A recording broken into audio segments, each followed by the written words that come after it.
everyone, welcome back. If you follow me on Instagram, you see where every year at Christmas I talk about Grasshopper Pie. Well, you're in for a treat because today I'm gonna make for you the Grasshopper Pie. And if you're curious, it's from one of the best cookbooks ever, just the Betty Crocker cookbook. It's not difficult, obviously. So, we're going to start out with 32 large marshmallows. And to that, the recipe calls for a half cup of milk. However, I don't drink a lot of milk, I don't eat a lot of cereal, and buying a thing of milk just for a half a cup for this, I was tired of wasting it, so I started using the heavy whipping cream that the rest of the recipe calls for when I melt the marshmallows, and I think it made it just maybe that much more creamy. So up to you, either follow the recipe exact or happy accident, use the heavy whipping cream. So again, that's going to be a half a cup of the whipping cream to the marshmallows. The first instruction is actually to make the cookie crust, which they give you a separate recipe. I use the pre-made crust because I'm that basic and lazy. So maybe drop a comment if you want to see me actually make the cookie crust at some point in time, but for now, just know you can buy a chocolate pie crust. Usually I buy the Oreo one, not sponsored, but I waited a little too long this year and last year and they were out, so I just have a chocolate one. The next step is to take your 32 marshmallows and your half a cup of cream or milk, and you're gonna melt the marshmallows. And this is quite the process. You really need to keep an eye on it because you don't want to scorch it. You just want to melt it. So at that point where it's kind of creamy and there's no more lumps, you're done. Because the next step is then gonna be, you're gonna refrigerate this for 20 minutes. So it's gonna thicken back up just a little bit. Again, refrigerate for 20 minutes. Okay, and part of the instructions for the marshmallows are stirring occasionally, so you have to stir it occasionally until it mounds slightly. So when you pick the spoon up and drop it, it's gonna get a little stiffer, but it's still gonna be liquid. So in the meantime, it's been about 8 minutes. I'm gonna get started on the whipping of the cream. So this part of it is 1.5 cups of your chilled heavy cream, and you're going to basically you're gonna whip the cream.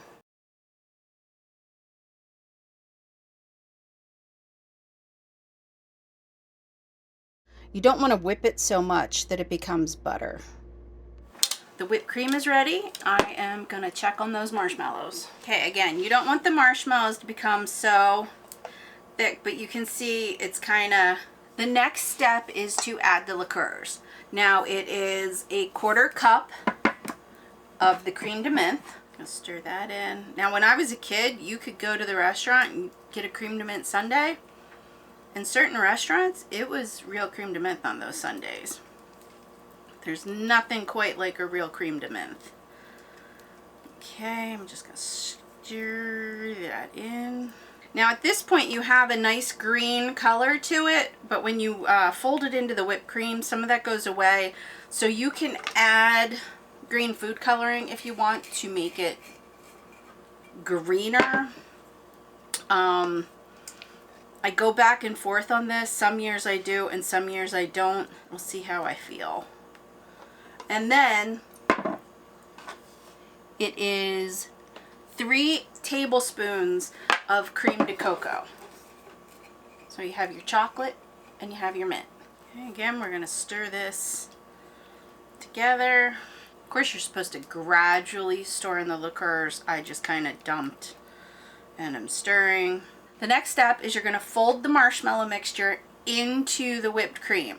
Now this, you do kind of want to go slow and you want to fold, not necessarily stir. And see, you fold, not stir. I'm folding, I'm not stirring. Where I pour a little bit, fold it in. You just got to be patient with the folding. You can see that it's slightly tinting, but not, but you want to fold and mix. This pie is so light and fluffy and creamy, and it's a family favorite. Then again, I love chocolate mint. You can see it's getting a little greener. The mixture's coming together gradually until all the marshmallow mixture is folded in. And there's been times, now when I first started making this, I'd leave it in too long and it would become, you'd get more jellied pieces. You just need to be patient. The next step is to take your mixture and pour it into your pie crust. Sorry about that, just wanted to put the pot, get that started. So we're just gonna pour this into the crust, and then we're gonna put the lid that came with the crust, we're gonna cover, and we are going to chill for about, it says 4 hours, but since I'm making this the day before, it'll just chill and set until we're ready to eat it. And voila, grasshopper pie. Like I said, this is one of my family, we have this every year for Christmas as dessert. We love it, it's delicious. Again, if you like chocolate mint. And until next time, don't forget the pie.